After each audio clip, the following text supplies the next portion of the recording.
All right, I wanted to do another, you know, keep her going. That's what they were saying. I was looking at all the comments. They're like, keep her going. So I thought I'd keep her going. And I wanted to explore a little bit of the magic of Atreides a little bit and to freshen it up for you.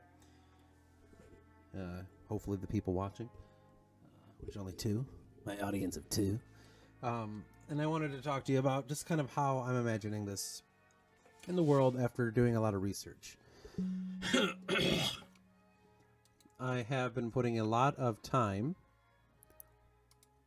in. I wish I could like minimize this, but I can't. I'm uploading a video. Look, I put a lot of time into reimagining. That I wouldn't really call it reimagining, but just getting my feet down the ground in this world again. Because, like I said, it took a long break, and it's just been getting back in. It's a little bit intimidating, to say the least. So, in doing that, once you walk away and you come back again, like the way my mind is, I have to problem solve. I just saw a lot that needed work. So I thought, what's the best thing to do besides do a companion kind of book in a sense? I even got a bunch of old stories out.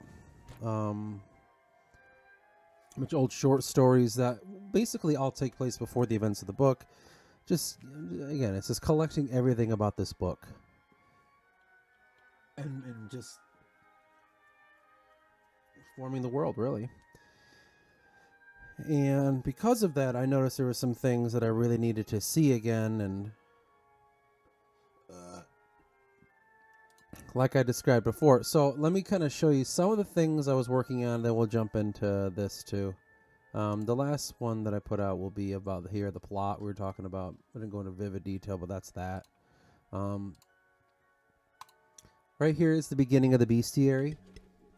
So something that I feel like we're lacking in our world is more of an understanding of the beasts, monsters, and just overall creatures that roam this world.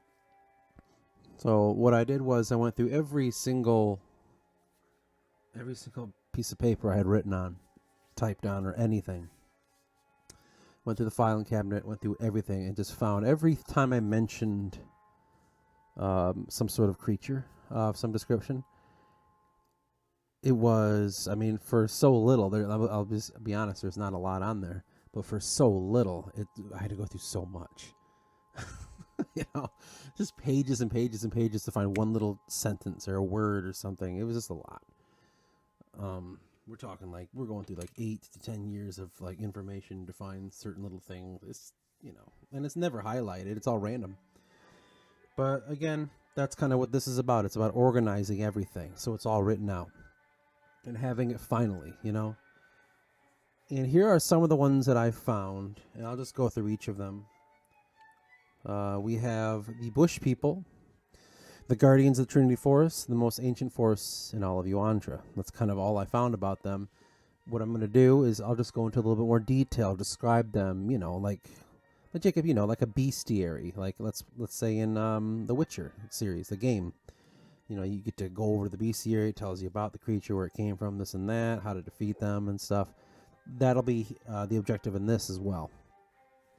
The Chrysian Draco, which is a water dragon that can take down ships with ease. Some say they are the spawn of the Forsaken Titan Krykos. This is the actual water dragon that was responsible for the sinking of the, RMS something, that ship that almost triggered the trade war. It did trigger the trade war. That was the actual creature that did it. It's a Chrysian Draco. You can just call it a water dragon, but it would be like that's the Latin term. You know what I mean? Fluvio Draco, a water dragon that are in the family of the Krykos. Smaller dragon, only reaching the length of 7 feet. They roam the rivers and hide in the marshes of the Valons, but also have been known to trek out into the Illyrian. They are known for their strong jaws that can snap a grown man in half. Next is the Mermaid, the water hag. Sometimes known as Keeper of the Sea, mermaids are protectors of the waves and soothers of the water dragons. Though their appearance would not seem it, they are tame creatures that closely resemble the elder woman An elder woman of a village. It's like an old, ugly-looking woman. I probably should describe it a little better. Very ancient looking and plain in the face. They are the bonding mates of the Fluvio Draco. So, weird little thing there. Anvir, the giant beast that roams the Trinity Forest. A creature that stands taller than any building created by man. Covered in grass and moss. It is a tame creature that it's called the Tender of the Woods. These are not the description forever, and that's it. This is just all I pulled out, and then we kind of go from there, and we'll make it a little thicker. Tree walkers. Long, slender beings that resemble the white trees of whatever wood. They do not move in sight of their prey, but once its eyesight leaves them, the prey, that is when they strike. I found something about the mention of mountain spiders, but nothing more besides mountain spiders. Foi, creatures that dwell in hills, cliffs, and mountain faces. They burrow into the rock and set up their homes communally. They live in swarms and will attack any who come near to defend their abodes. I wonder if I put... I did. Okay. That would be this. So this section is just the beasts that don't have any crazy motive. They live here. Here's where your fucking werewolves and your whatever else we have in this world, fairies and shit like that. That's kind of where they would float in here. This just the basic bestiary. Then we'll have a section called the Intuar Spirits. I don't know if I think I made a video about this. It's quite unknown just what the Intuar Spirits are, to be frank. Some believe they are remnant spirits of the famed Dulag himself, his shattered emotions that haunt the world of the living, and some believe they are beings from another world that were either sent or trapped here. Intuar is the connection of the two spirits that are the beginning of all spirits, two that are so opposed from each other that they are almost the same, the love and fear spirits. So these are the spirits that are the children of the two main emotions. And here's the only ones that I ever mentioned. Obviously, there's more than this, but this is all I ever mentioned. Anger spirit, last seen roaming the forests of Tantorum. Forests. This spirit feeds off of the land's tainted past. It looks for prey of any size to swell its rage. I believe it was Vathy who stumbled upon it. I don't remember where he was. A spirit of sorrow. A spirit that was first to disappear long, long ago. And the last one is just the lust spirit, but I didn't see anything. I never talked about what it was doing or anything. It was there. There is a lust spirit. The next section will be specters. These are anything that are kind of an anomaly or something, because these are technically these Intuar spirits are specters, but they're not.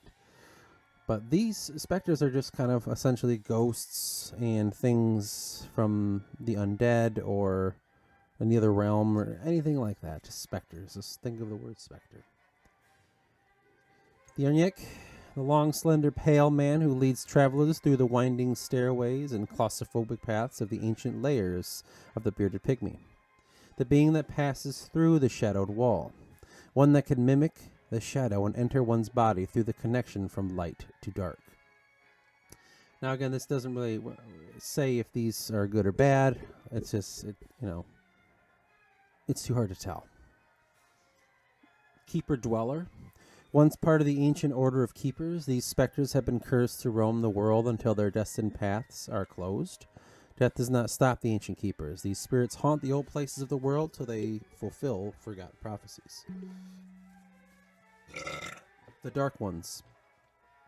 Fades that haunt the dream of the Chosen Ones. That would be Eris, Elastra, and Vathia. These specters are wicked and twisted spirits that serve the darkness that swallowed them. Some believe they are the lost peoples of legend, a peoples that were lost to time. Original peoples that lived in harmony with the Inakume. Then, you'd think that they'd be in the Dark Beings, but they don't really follow a specific Dark Being. Then you have the Dark Beings. Troyovos, half-dead, is defined as. The fallen of mankind that have become twisted to serve the Slop King and his army of darkness. Thelic, a race of twisted beings that live under the mountain closely related to the Thaol, or Thoal. Golduf, the mud-like creatures that sulk the caverns of the Slop King's lair. They do not speak, but only the bidding of the king himself. They serve as his body, to which 8 can assume control of them at will. They were created from his very own body and breathed life into to become his puppets. I guess like what they're similar to, if you think about if you play Mass Effect 3 or 2. Remember that guy that they're fighting, like assuming control, and then he can like go into the body of those fucking, golly, what were those things called? Harvesters or something? I don't remember. God dang, what were those called? They were they were like, oh, I didn't know they existed anymore. And then they're helping out the fucking some shit. It is like similar to that.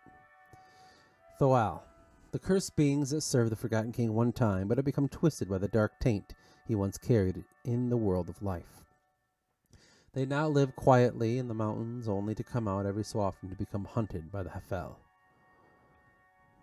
The undergrowth, called the Reaper of Nature, a living, moving marsh, it slowly crawls upon the forest floor, prowling for creatures to eat. Though some would not believe it, but it is said to have sentience.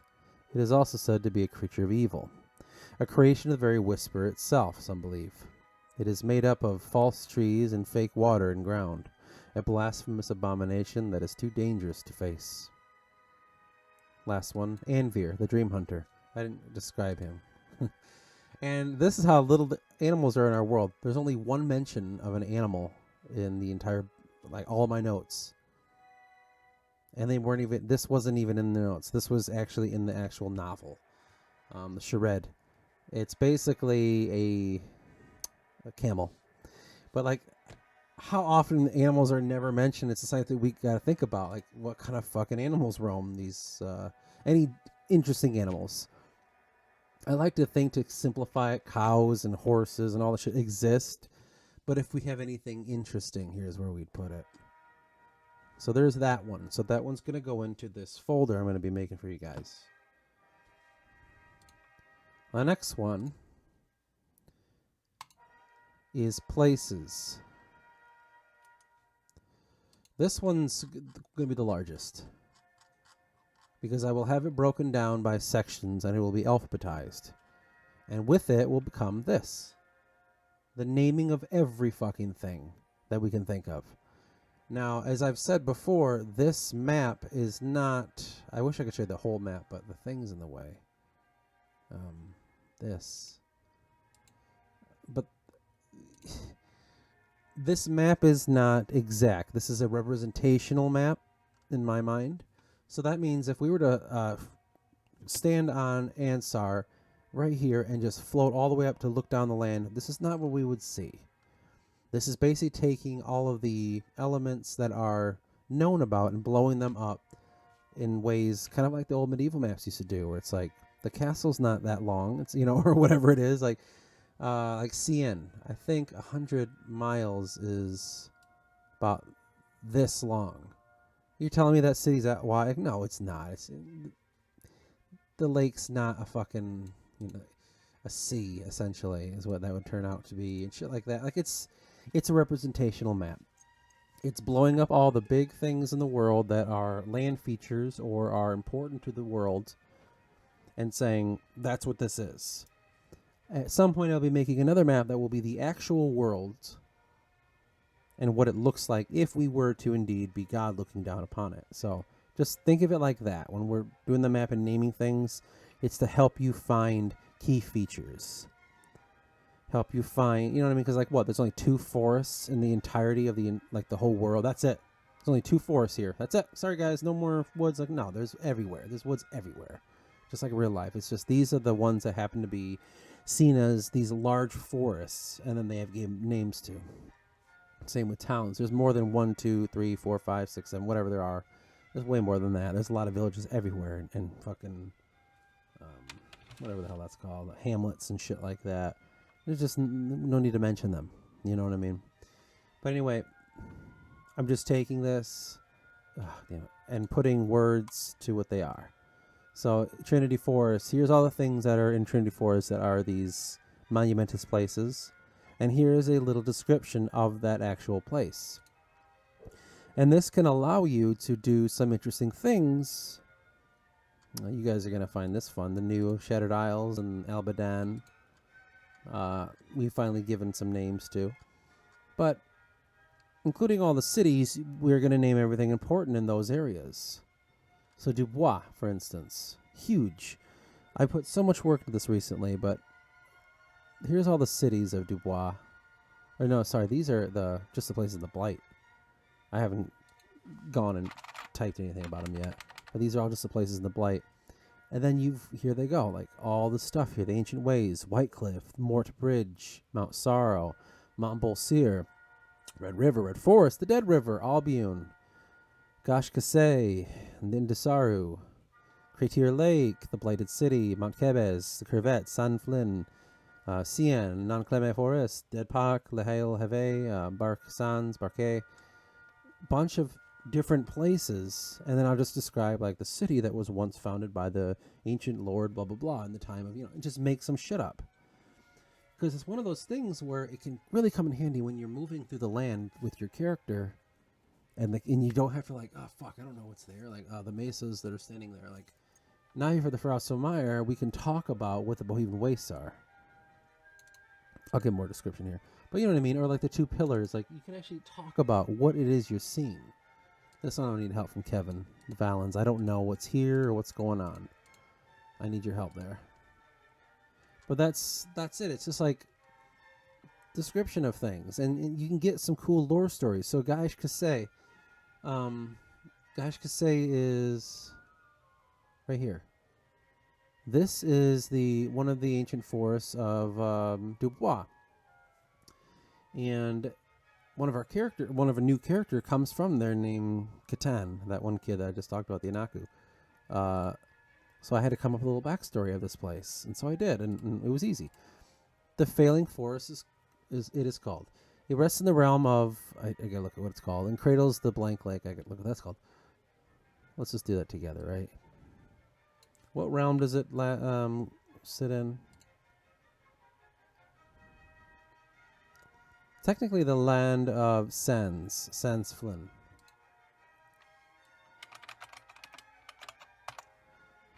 And cradles what is the lake's name? Flow. Look at that. Look how easy that shit is. Oops. Oh, shit. Wrong one. I opened the wrong one. Plot. The Flow Lake. Though the blight has not come to us,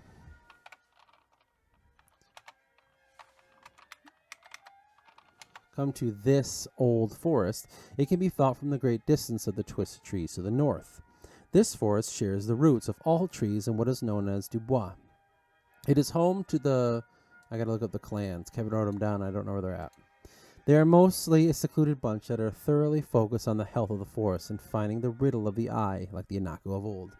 Basically, I'm trying to say these people are kind of lost in the old ways and so separate from the world that a character like Catan, whatever his name was, he had to break from this because he wants to find the answers. He wants to help his people, but he knows it's not like stuck in the old ways. He's got to find out what happened instead of sitting here trying to like evoke things that can't happen. Like it's so easy to do that. And look what happened. I just took a place, gave it a name, and I thought, oh, my character should come from here. And then now you have a backstory. I did it again with the Ancient Ways. Ancient Ways are right here. I just saw that there's like a road and there's like a hole there and it goes into this mountain. I'm like, oh, there might be like a fucking mountain city under there. I don't goddamn know. So I made one.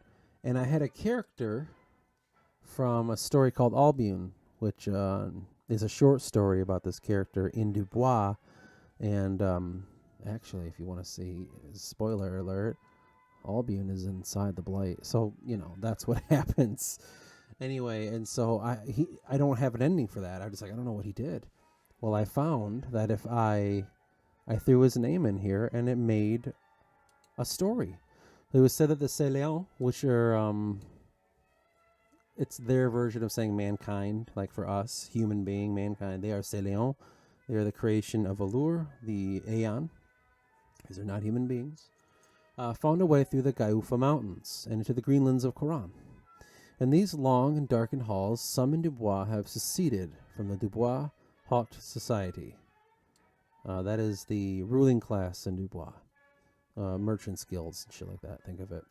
And created their own faction under the mountains. This was created in the year 1408 as a way to escape this spreading blight. At the helm of this endeavor was the prophet Quin Espini.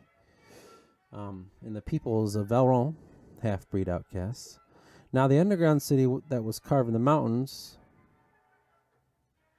and filled with massive caverns had become the safest place in all Dubois. And outsiders are not permitted. Here's our little saying. Those that cast us out will be cast out all the same. Basically, he took a people that were looked as outcasts and he became their fucking prophet, and now they lived in peace down in those mountains, and no one's allowed in because they can't find a way in. So that's kind of fun. The new political entity has been hunted by the Chevalier Lefetri since its founding. That's it. Like, I created lore just with some throw of words. Like, now this place fucking matters. It's not like just some throwaway, like, it's a mountain range that's about this meters high and this wide and spans this continent and all that. Like, just, you can do that with certain things, but we're in a fantasy world. I think it's a great opportunity to start plugging up holes that are like, well, I don't know why this character does this. I don't know where these people come from. I don't understand how this is going on. We can literally make it happen in the world, like make the world work for you. And that's what this is. So this, like I said, will be alphabetical, and it will be accompanied by maps. I've already printed some out. And so you can look, and when I'm talking about the story, and like, okay, they're making the way from the Have down to the Dead Pock, you can look and say, oh, they're going down these cliffs. Apparently there's some sort of cliff system here, or something, whatever that is, and there's whatever. You can kind of put things together, and it'll help. Then after that, I've already showed you the plot in the last one. That one I'll give to you guys, because I know you guys, need to know the plot and everything that I'm doing, at least. Factions. Every mention of factions that I have in my stories, only one that's Kevin's purely by himself is the Mistonic Knights. The rest of them are... we did this together, kind of. He came up with the name, and I'm like, oh, would it be cool if it was like this and that? And I just took and ran with it. But all the rest of them are all mine. And I finally can give some name to peoples that didn't quite have names. Like, for instance, the Valen people. The Valen prophets. Bestiary. Let me see how the Google Read says it. Pastorii, Valen yes, prophets. I like how it says the Pastorii, and I'm like, that sounds so fucking dope. So the Pastorii, I think I call it Pastori, but it's Pastorii. They are the Valen people that I've mentioned before that are in the courts of the monarchs, which they have a name now, and he says it like Aiva, Creator. I think if I were to say it, it's Aiva. It's fun. The Aiva, which are the monarchs, this is what they're called. I mean, we would say monarchs, but in their language, it's Aiva. And shit like that. There's the Serpentine, followers of Krykos, and each are color coded to let you know their who they're allied with and how their alliances work. So obviously, if that teal color is Adrana, well, that means the monarchs as well as the Jurix Chantry are allied with them. That's all that I have that are allied with them right now. But that's just how it works. Gray is neutral, blah, blah, blah. It just kind of goes through each little bit of the known about the faction. Who is their creator? Not the creator of the faction, but their actual god. So it can be known, like, Volur creates the people of Dubois, while Alaric created the people of the Islandi and the Ferosamire.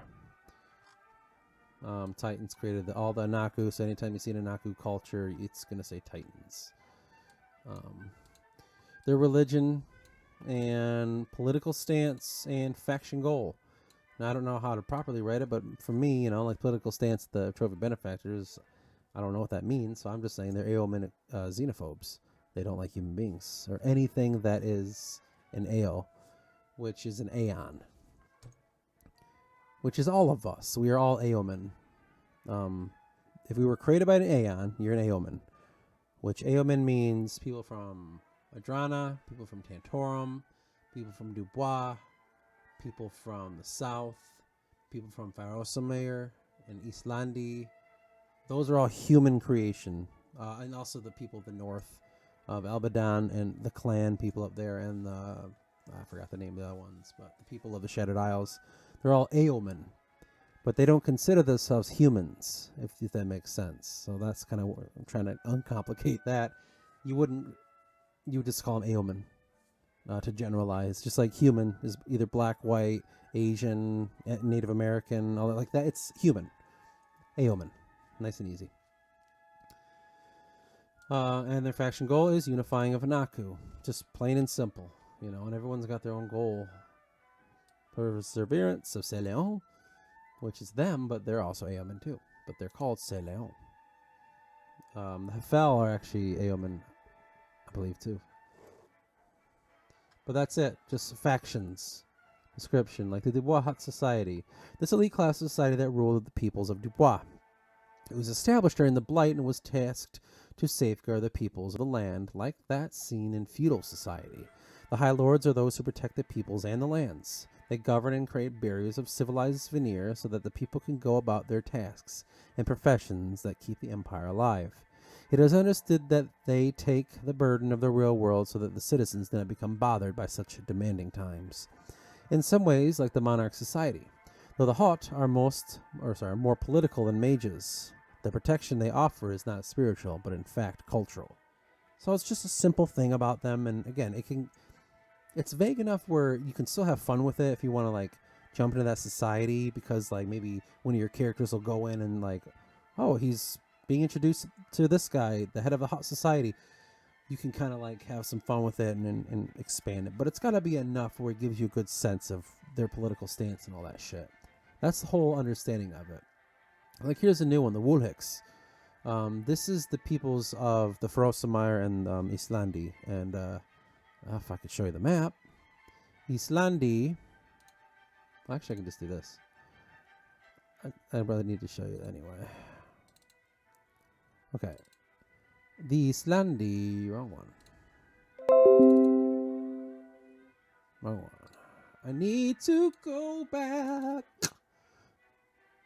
Alright. Okay.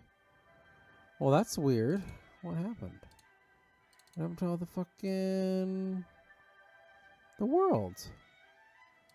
This is it, damn it. Oh, it edited the picture, you slut.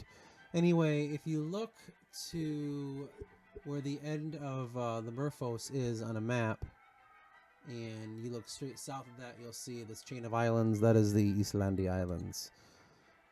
Sure. And the Ferosamire, you know where that is. It's the border between the Murphos and the Tantorum. As you can tell, I don't know much about them yet. But they were created by the Aomen. The Aeon Alaric. Their religion is called the Garden. And here is the Wulhix. They get their name from the practice of the Wulhix, the benefactors of the Ferosamire High Society. The Ferosamire have a feudal society that is under the king of Feroso. Though with this kingdom are the Wulhix, they can be thought of as advisors through their allegiance, though their allegiance lies back in the land of Islandi, or also called the Motherland. The Feroso hierarchy governs their own respected holds, but with their Wulhix being the whisper in the ear. It is how they remain in contact from the Motherland. Not only that, but the Wulhix instruct the youths of the nobility in the ways of Alaric, for they are devoted followers of Alaric, the betrayed one. They instruct the priests and priestess of the way of Elric, the ways of love and governance through their motion. They understood the root of all sentient emotions, and from which they are created. In fact, that all feeling can be derived from the base sensation that mortals have. Everything works like that of a blossoming plant, in which its roots grow from one place, as do the petals. This is how emotions work. The Vulhex teach that emotions are temporal, things that must be completely understood before they are used, at least on a professional stage. So they instruct the nobility in understanding such prowess. Emotions are a worldly thing, not something channeled from another place. Much like the other peoples of Atria, they understand the power of the darkness and the whisper. Though their god, they draw strength through their god, for their gods are the Aeon, and each can become corrupted like any other. Nice and short and sweet, but it also kind of tells you that the Vulhex possibly understand more about the Intwar spirits than we do, because it seems to follow their belief system. So this might not be true, for all we know. Shattered emotions in the world and all that. It's hard to say, but they're in more of a connection with that. They believe spirits are emotions that were left in this world instead of like ghosts that haunt houses. Those are captured spirits, but those spirits are captured emotions that have grown strength and sentience. It's just something the Vulhex do, and their religion's called, it's called the Garden. And in many ways, it just resembles that of the understanding of how a gardener, like planting and like that, it's all the same to them. That's just how they work. But that's it, man. You just create societies. You just create factions, or find all the factions you've ever made and just kind of give a description of them as much as you want. You know, you don't have to be vividly detailed. Like they were formed at this time by this man and blah, blah, blah. Like they don't always have to. It's all that you know. Copy and paste this right here and add your own stuff. Who are their creator? Who founded it? I didn't add it to all of them. I just realized that. Maybe it's because I knew the founder of Fachu. That's why. And I didn't know the founder of anyone else. Some of them, yeah, I think I just forgot. Looks like after a while I didn't put founder. But yeah, who's the founder of the actual faction? What is their religion if they do indeed share one? What is their political stance, and what are their faction goals? And it could be many. It doesn't have to be we have one goal and it's this. Like it can be whatever. We're trying to make it realistic here. So that's this one, and I finished it for the most part. Certain things I'm leaving like this right here. The Fallen Naniden. You have your Naniden, and they don't know who the creator is, but they do revere the observers.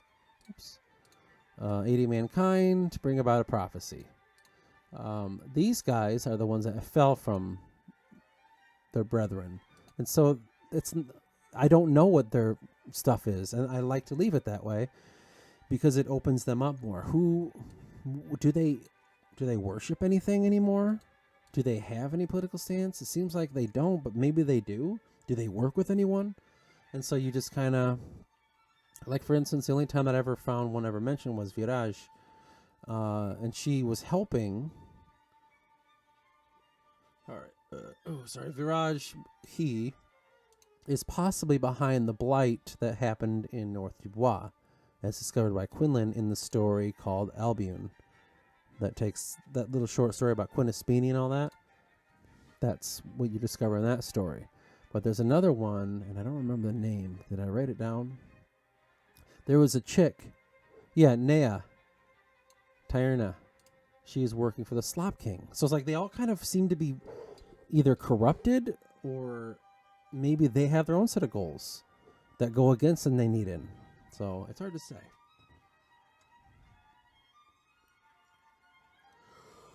But, oh yeah, Werloken. That's pronounced Werloken. I wonder how it pronounced. I think it's stupid when it says it. Werloken, army of... Oh, it does say it nicely. Werloken. Werloken, army of darkness. The Werloken, yeah. It's just written weirdly because it's captivating the way it looks. And there's that one. Then the last one that I have so far is the Magic of Atria. Bear in mind, I'm going to be sending along in these packets the religion of all known factions, history timeline of all known factions, peoples, and some maps and stuff like that. It's just going to be a packet of here's the world and everything that I've done in it. So you guys can just have it, and there's no more questions, no more like I don't know what it's like. You do know what I'm doing. It's all there. Just look at it when you need it. Everything else is conjecture.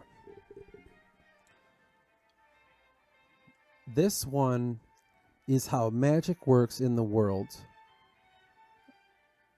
according to each race. That's Anaku, that's Aoman, and any other race that is mentioned. How does magic, how do they use it? How does it work? That kind of shit. I'm not going in the nuts and bolts like I'm trying to create an RPG here. Like, yeah, you do 3% damage to this buffs you that. I don't really go into that much detail. Like, the magic is used, like, here are the main abilities of this magic. One is this one. I don't do that. It's just, how do they understand magic in the world of Atria? Which is just the three, Voss, Atrovia, and Ansar, north and south. That's it. Let me get a drink. I need to pause this if there's any way. Is there? Can you pause this? Pause. And, peanut butter. So that's probably why. If not, then who and when? But yes, that's how magic works according to each race in the books. I go into as much detail as I've ever found. Now, I don't have every account of magic by every known people, but everybody that matters is in here. You got the Serpentine, you got the Murphos, just mankind in general I go into. Then I do a Nakume in general, just like how do the Nakume understand magic? Oh, gosh, go. And then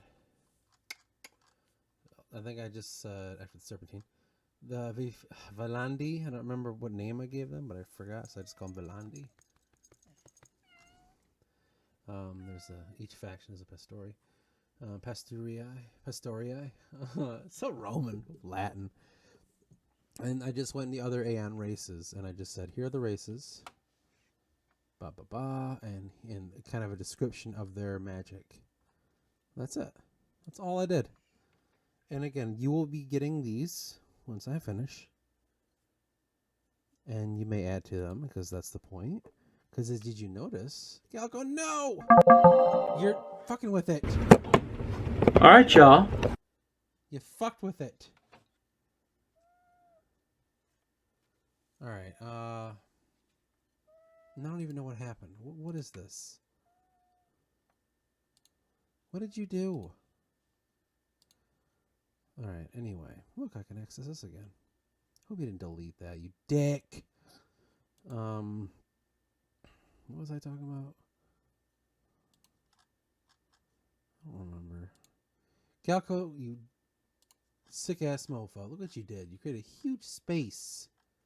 Get your fucking ass out of here. Faggot. Okay. We're all good. We have the... What was the last one I just had up? Yes. All the peoples and all the magics in all the world. And I gave it to you guys. You're going to have it. It's going to take me some time to finish. Yeah. I remember what I said.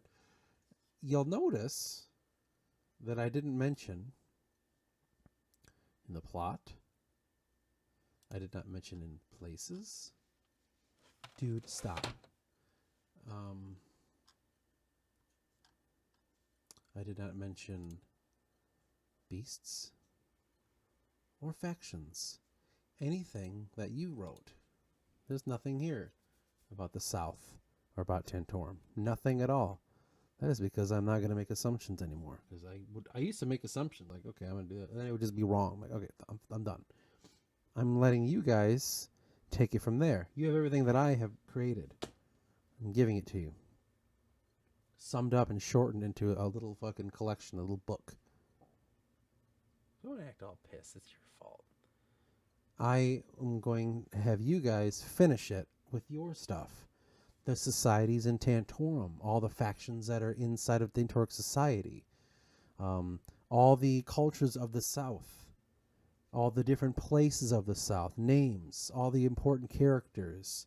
Then your story, like all your people, created in the way that I have it here.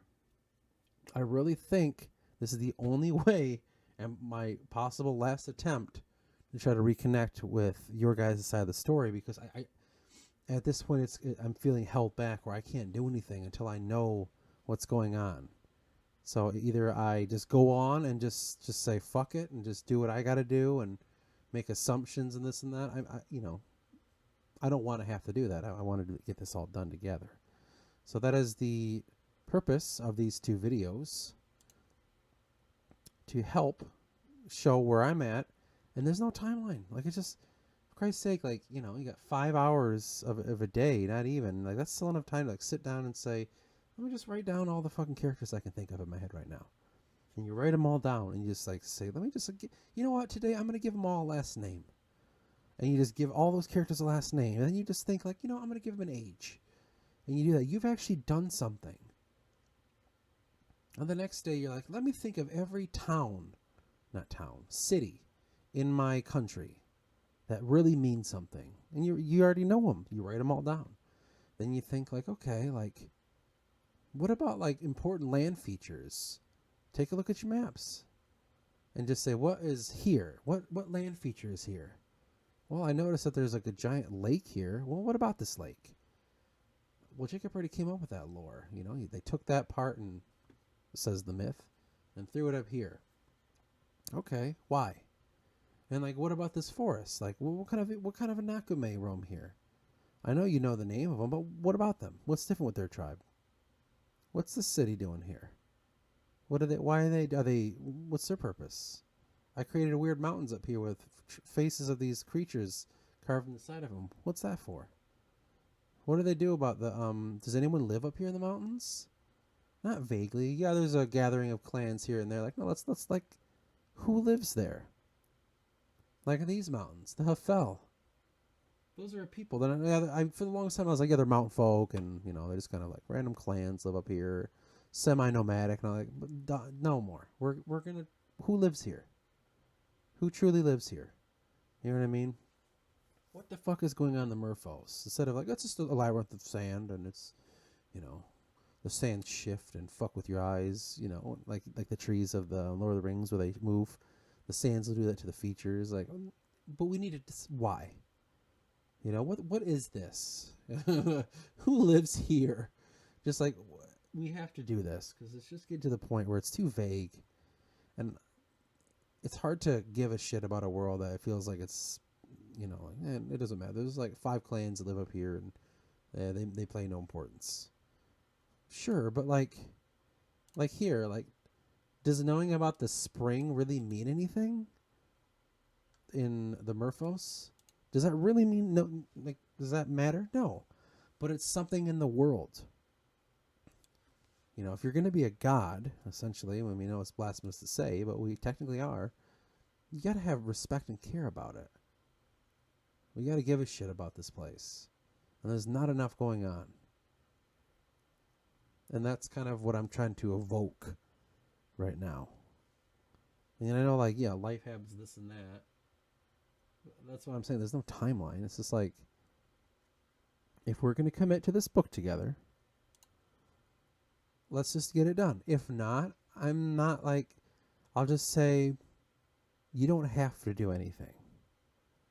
You don't have to do a thing at all. That's right, it's happening. If you don't want to do it anymore, I completely understand, and you don't have to. No big deal. If it's getting to be too much, if you guys still want to do this, let's do it. You know, I'm 30 years old. I don't want to waste any more of my time. Not like I don't want to work at those dumbass jobs anymore. Do you guys really want to work where you're working for the rest of your life? Like, that's it, man. Tops. How great is that? Like, no, we want to fucking do something. And it just so happens our only actual outlet, as of right now, we share this book. You know, we're not in a band together, all three of us. We're not like creating a fucking company or some shit. I don't know. You know how people do things. We're writing a book that, why don't let this be our thing to get us out? Because God knows what the fuck's going to happen out there. You know, in this world with all this bullshit going on. People are just bastards out there. Like, you know, we need to figure something out. And as far as I see it, this is about the only thing that we're all really good at. Besides a few other things, obviously. But this is one of those things where it's like, we have some potential here. This is really good. This is very good. But once that hard work kicks in, it's like, I don't want to, you know, it's too much. And I'm guilty of it too. As soon as the hard work kicks in, like, don't got time, tired, you know, don't want to deal with it. You know, I'll come up with any fucking excuse. But at the end of the day, it's like, that's all it is. There's no time in life where, in my life, I'll say, where I'm just like, yeah, like, I couldn't do it. There was no way. You can find time for anything if you really give a shit. Unless drastic things happen, obviously. But that's it, man. I just wanted to say that. Show you some of these videos of the things that were going on, what I'm doing, to just help you. And I'm gonna start sending these things, and hopefully you guys can see them. Kickstart, just fucking kickstart some of the story again, because it's okay to take a break. You know, like I said the last one, I took a long break.